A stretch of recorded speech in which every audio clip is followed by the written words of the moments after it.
सर्दी की सुबह जब कोहारा शहर को अपनी चादर में समेटे हुए था, जिला अधिकारी डीएम साहब ने अपना भेस बदला। फटे हुए कपड़े, गले में मटमैला गमछा और आंखों में अजीब सी उदासी लेकर वह शहर की सबसे व्यस्त सब्जी मंडी में पहुंचे। यह उनकी आदत थी।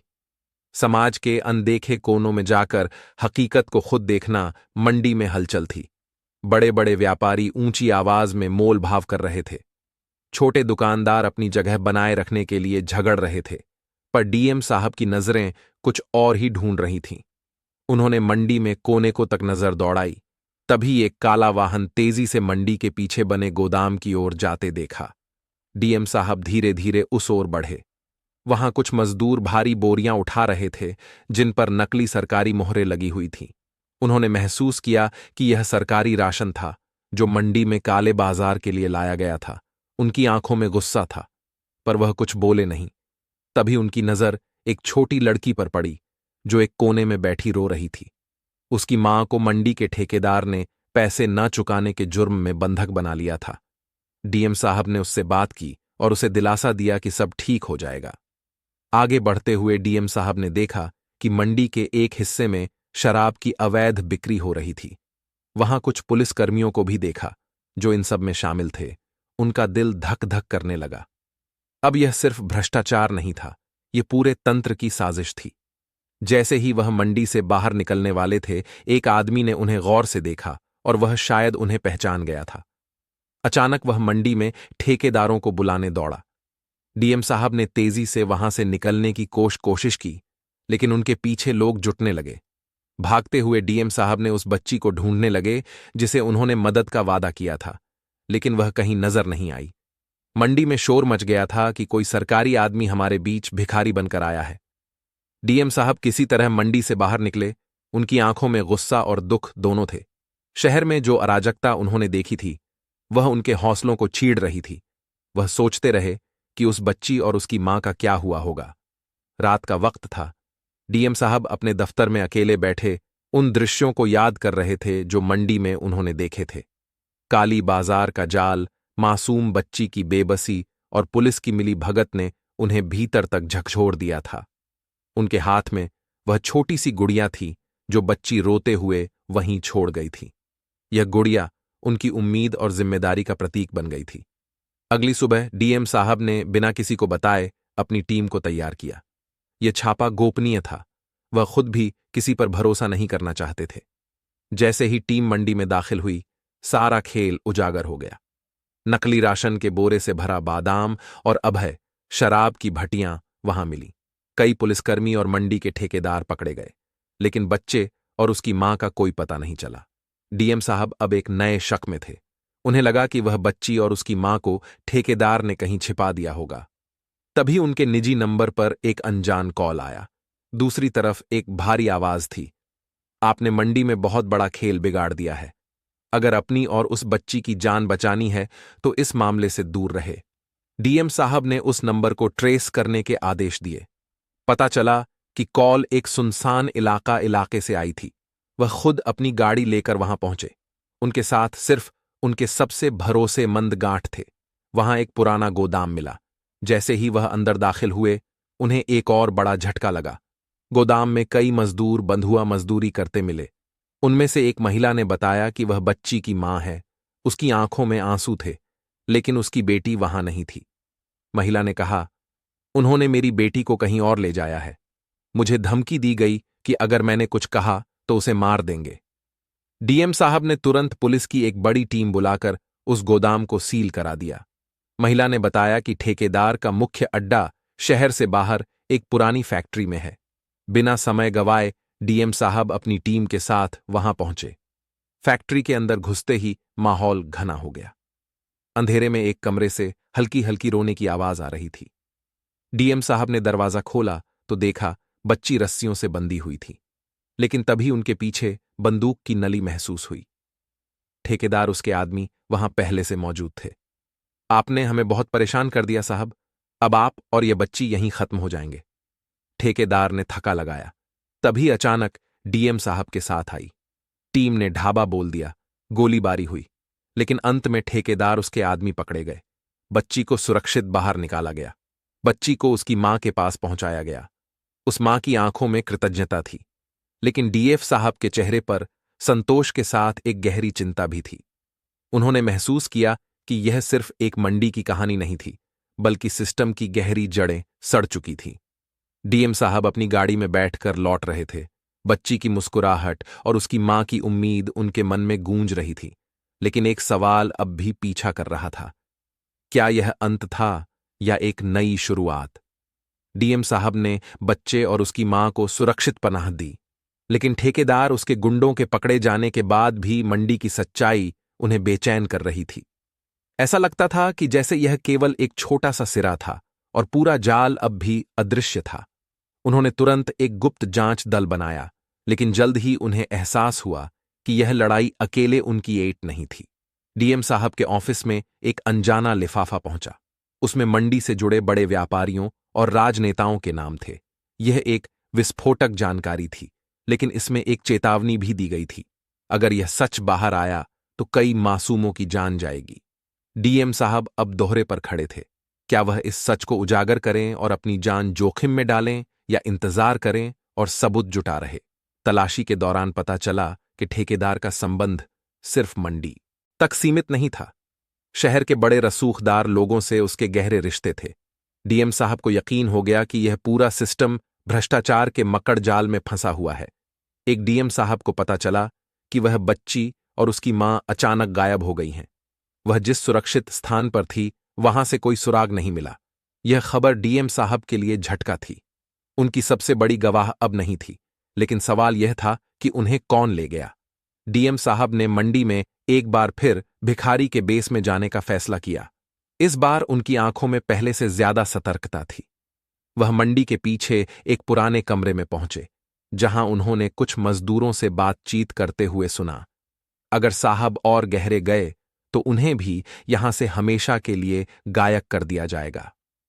डीएम साहब ने अपने गुप्त सूत्रों से पता लगाया कि मंडी में एक और बड़ा सौदा होने वाला था, लेकिन यह सौदा सिर्फ नकली सामान का नहीं था। इस बार इंसानों की तस्करी हो रही थी। उन्होंने फैसला किया कि वह इस सौदे को अपने हाथों से रोकेंगे। उस रात डीएम साहब ने पुलिस के साथ मिलकर मंडी पर छापा मारा, लेकिन यह छापा भी उनकी उम्मीदों से परे था। मंडी में न सिर्फ तस्करी का रैकेट मिला, बल्कि वहां से कई मासूम बच्चों और महिलाओं को आजाद कराया गया। लेकिन इस कार्रवाई का एक गंभीर मोड़ आया। पुलिस का एक अफसर, जिसे डीएम साहब ने सबसे ईमानदार समझा था, अचानक गायब हो गया। वह तस्करों से मिला हुआ था और छापे की जानकारी पहले ही लीक कर चुका था। डीएम साहब ने मंडी की सफाई में सफलता पाई, लेकिन उनका मन भारी था। बच्ची और उसकी मां का अब तक कोई पता नहीं चला था। उन्हें हर बार लगता था कि वह किसी बड़ी साजिश के बहुत करीब पहुंच गए हैं, लेकिन सच उनके हाथों से फिसल जाता। जैसे डीएम साहब सोचते कि मामला ठंडा पड़ गया है। उनके पास एक और संदेश आया। यह तो सिर्फ शुरुआत थी साहब, खेल अभी बां है। वह संदेश उन्हें फिर से उसी मंडी की ओर से खींच रहा था। मंडी अब सिर्फ एक बाजार नहीं, बल्कि उनकी जिंदगी का एक गुण रहस्य बन चुकी थी। डीएम साहब हर बार की तरह सोचते कि वह मंडी की सच्चाई को पूरी तरह उजागर कर देंगे, लेकिन मंडी अब एक पहेली बन चुकी थी।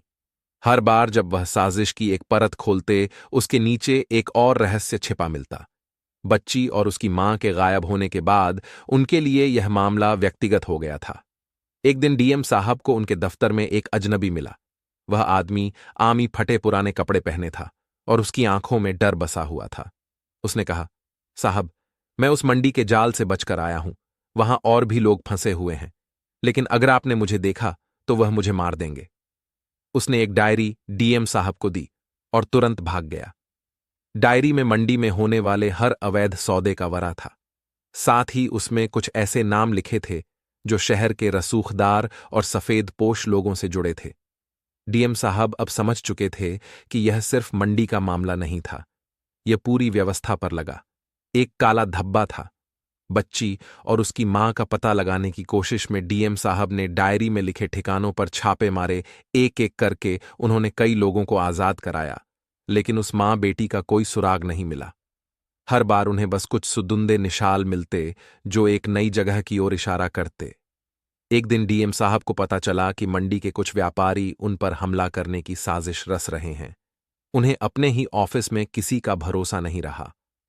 हर चेहरा अब एक मुखौटा लगने लगा था। ऐसे में उन्होंने एक बार फिर भिखारी के बेस में मंडी में लौटने का फैसला किया। इस बार डीएम साहब ने मंडी के अंदर एक गुप्त रास्ता खोजा। यह रास्ता सीधे शहर के बाहर एक सुनसान इलाके में जाता था। वहां उन्हें एक बड़ा गोदाम मिला, जहां बच्चे और महिलाओं को बंधक बनाकर रखा गया था। लेकिन इससे पहले कि वह कुछ कर पाते, उन्हें ठेकेदार के गुंडों ने घेर लिया। डीएम साहब ने चालाकी से वहां से भागने की कोशिश की, लेकिन तभी उन्होंने बच्ची की आवाज सुनी। वह एक छोटे से कमरे में बंद थी। मां अब भी गायब थी। डीएम साहब ने अपनी जान की परवाह किए बिना उसे बचाने का फैसला किया। गोलियों की आवाज गूंजने लगी। डीएम साहब ने बच्ची को किसी तरह वहां से निकाला, लेकिन वह खुद बुरी तरह घायल हो गए। पुलिस की टीम ने मौके पर पहुंचकर स्थिति संभाली, लेकिन ठेकेदार उसके आदमी एक बार फिर भागने में सफल रहे। बच्ची अब सुरक्षित थी, लेकिन उसकी मां की कोई पता नहीं चल रहा था। बच्ची सिर्फ एक बात दोहरा रही, मम्मी को ले गए। किसी और जगह डीएम साहब ने उसे दिलासा दिलाया, लेकिन उनका खुद का दिल सवालों से भरा हुआ था। डीएम साहब ने अपनी जांच रखी। हर सुराग उन्हें एक नए खतरे की ओर खींचता। डायरी के पन्ने अब भी अधूरे थे। उन्होंने महसूस किया कि यह कहानी कभी खत्म नहीं हो सकती। हर बार जब उन्हें लगता कि उन्होंने साजिश को जड़ से खत्म कर दिया है, तभी एक और रहस्य उनके सामने खड़ा हो जाता था।